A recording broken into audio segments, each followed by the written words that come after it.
Bună ziua, dragi prieteni! Vă invit să pregătim astăzi împreună niște gogoși pufoase de post. Un aluat simplu, ieftin, se fac foarte ușor și sunt delicioase. Se pot coace în cuptor sau în ulei, depinde cum doriți. Ce avem nevoie pentru această rețetă? 500 de grame de făină albă, undeva la un 2-3 linguri de ulei, o linguriță de sare, o linguriță cu vârf de zahăr și 6-7 grame de drojdie uscată sau 20 de grame de drojdie proaspătă. Cum procedăm mai departe? În făină adăugăm zahărul, drojdia uscată. Eu folosesc drojdie uscată pentru că mi este mai ușor. Dacă folosiți drojdie proaspătă, o dizolvați în puțină apă caldă și apoi o adăugați peste făină. Amestecăm ușor.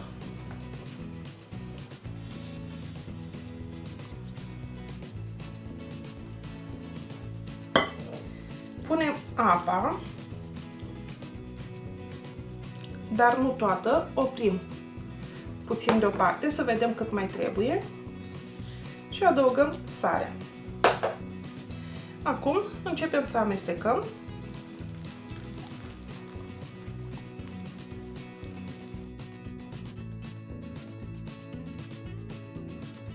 Începem să adăugăm puțin câte puțin ulei.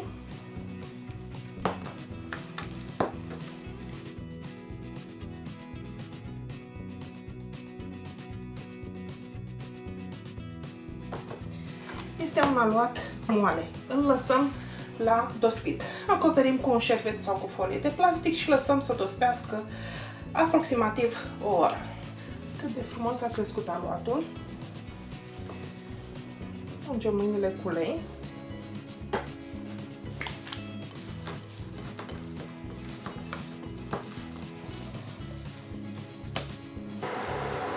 Ungem masa cu ulei pentru gogoși.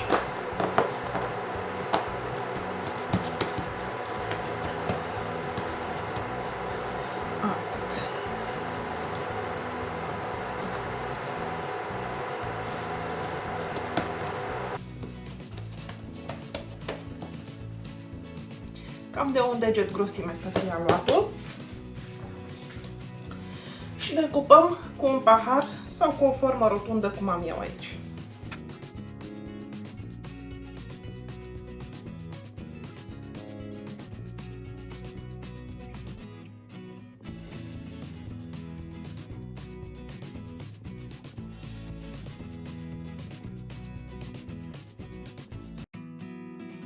La fel procedăm și cu restul de aluat. Sau facem bile în palmă și le aplatizăm.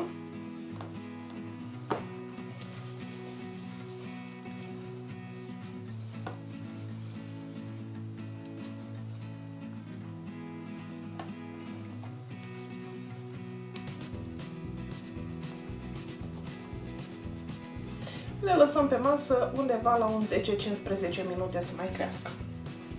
Le acoperim cu un șervet și lăsăm să crească. Au crescut gogoșile noastre, am pus ulei la încins, nu se pune ulei puțin, le vom prăji în baie de ulei ca să fie pufoase.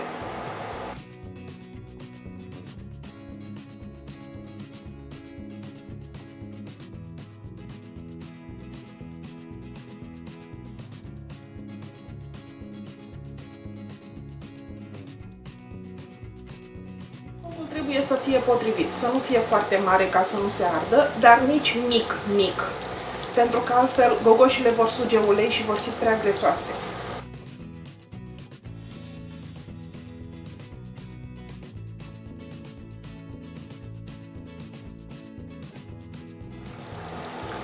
Sunt gata, au aceeași culoare pe ambele părți, le scoatem.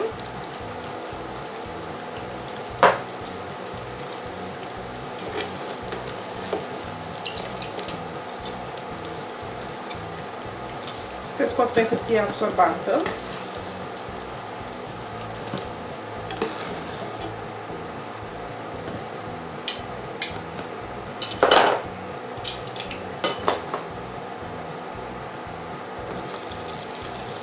Așa fierbinți, le pudrăm cu zahăr vanilat.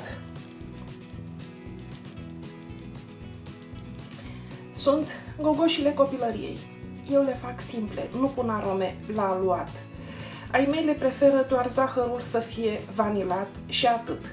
Dar în aluat puteți adăuga arome gen vanilie, coajă de lămâie, de portocală, rom, scorțișoară, ce doriți. Așa arată în interior. Sunt moi, sunt pufoase, sunt excelente. Ia uitați-vă cum sunt. Un puf. Vă invit să probați rețeta și să reveniți să-mi spuneți cum v-a ieșit. Sunt ieftine, se fac imediat.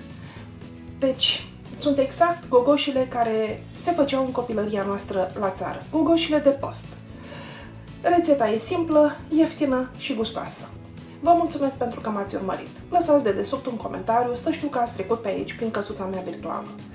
Și vă mai aștept să mai gătim împreună și alte rețete. Nu uitați să distribuiți rețetele care vă plac. La revedere!